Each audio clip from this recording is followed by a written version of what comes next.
Hi guys! It's been a while. I missed you guys. I know it's been a while since I've been putting up regular videos.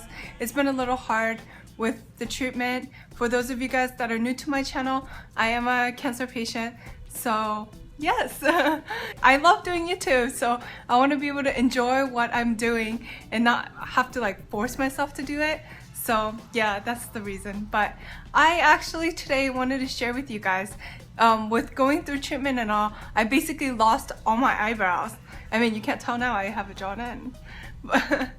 But they are slowly starting to grow back because I have completed my cycles of chemo, and during the time where I didn't have eyebrows, I felt like, I wouldn't say perfected. I'm sure some other people have some genius ideas that maybe I didn't think of, but because I didn't have brows but because I didn't have brows for a while, I felt like over time I have came up with a really good way to draw in brows and make it last for a long time. So I've experimented with all different methods. I've tried different pencils, and what I realized was with pencils, over time pencils will just generally rub off very easily. So I have found a way to make my brows last longer and make it appear natural. So I wanted to share this with you.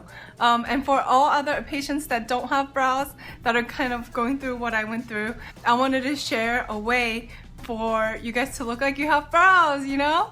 I did look into brow tattooing, but it just seems like with everything I was going through, it was a little bit too much, because they have tattoos where you're not just drawing in your brows like the old school way, you know, but it's like they draw in fine hairs so it looks really natural. But if you have sparse brows and you're not a patient, that might be a really good option for you. But for me as a patient, I didn't want to put my body through more things by doing the tattooing, so drawing it in was my basically only option. So I wanted to show you how I do it. But yeah, I'm gonna insert a clip of me doing my brows, so hope you enjoy. So here's my naked face. Well, actually I have some makeup on, but first you want to get a primer. Whatever primer of your choice is fine. This Lorac one, you can tell the label's faded, but it's the one that I have currently. So you want to put a little bit of primer on your brows or skin, whatever. Then I'm gonna go in with the pencil. This is an IT Cosmetics brow power, I believe.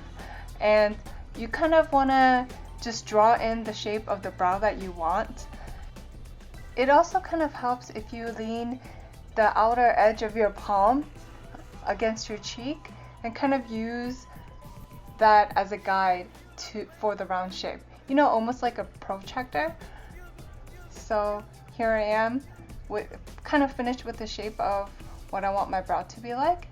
And I take the spoolie on the other end and just blend that in. Then I'm gonna do my other brows as well. This pencil portion isn't completely necessary, but it gives an initial shape. So when you mess up with your pomade, it can get messier, so it's easier to clean up a pencil.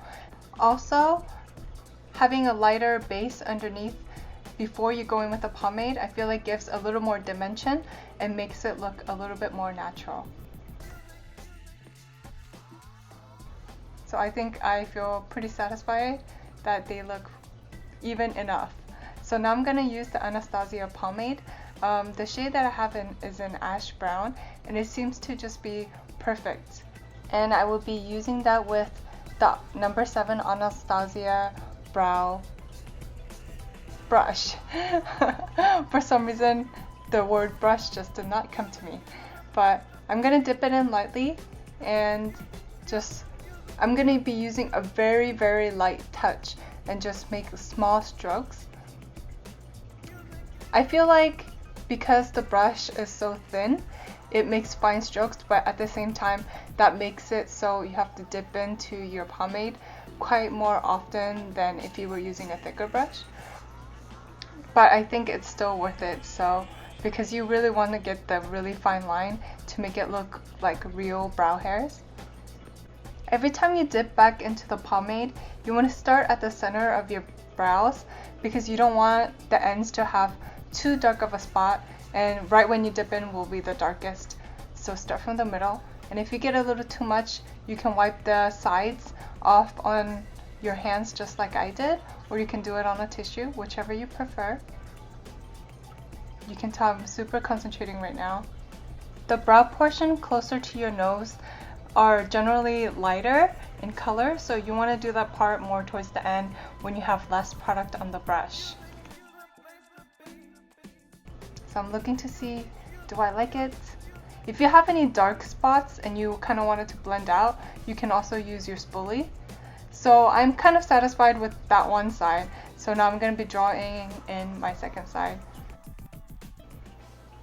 Just remember as you're doing this that both sides of your brows are never perfectly symmetrical, so just do your best. I'm looking at my viewfinder just to see what it looks like on camera.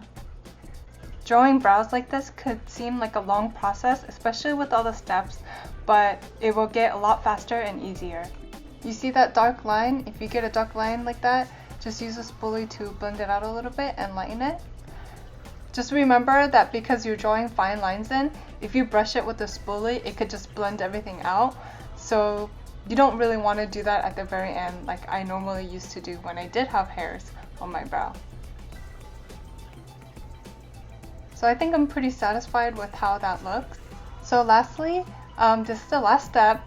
I'm going to take a flat shader brush, you can use whatever you're comfortable with, and get a brow color that matches your brow. This is Charcoal Brown by MAC, and I'm going to blow the excess off and just gently tap it on there to set everything in place. Ooh, what is that? So I got a little brow mishap there that I didn't see earlier. So I'm just wiping it off as best I can. A Q-tip would be very useful at this time, but I didn't have one next to me. I am going to go back in with the dip brow pomade and just make that line better, more defined. So I'm going to go back in and just do some finishing touches. And yeah, my brow's finished. I hope you guys found that video helpful. I know you don't have to incorporate every single thing into your brow routine, but you can experiment with some or the other depending on what your brow situation is, because for me, if I knew I was going out for the whole day, I did need to do every single one of those steps in order for me to, you know, make my brows last longer. But one thing is, you know how I drew in my brows with the lighter pencil first? That isn't as necessary, I feel like. That's only if you are new at drawing them in. And I mean, if you go right in with a pomade, it will, for me, last just as long. But having like a lighter color makes it appear more natural, because then you have like two tones of color working in, and also you are not experienced in drawing in your brows. It kind of lays down a shape, so you don't have to like play with the pomade. It can get messy if you like mess up and stuff. So I hope you guys thought this was helpful, and please give me a thumbs up if you did. And if you have any questions, please comment in the comment section below, or if you have any extra tips that maybe I didn't know about, please include them in the comments, because I would love to know. And so I hope you guys are having a great day, and I'll see you later. Bye. Hi guys. Today I'm going to be talking to you about HelloFresh, which is a food subscription box. I actually saw this on Groupon and decided to try it out, so I wanted to share my experience with you in case anyone was curious about it.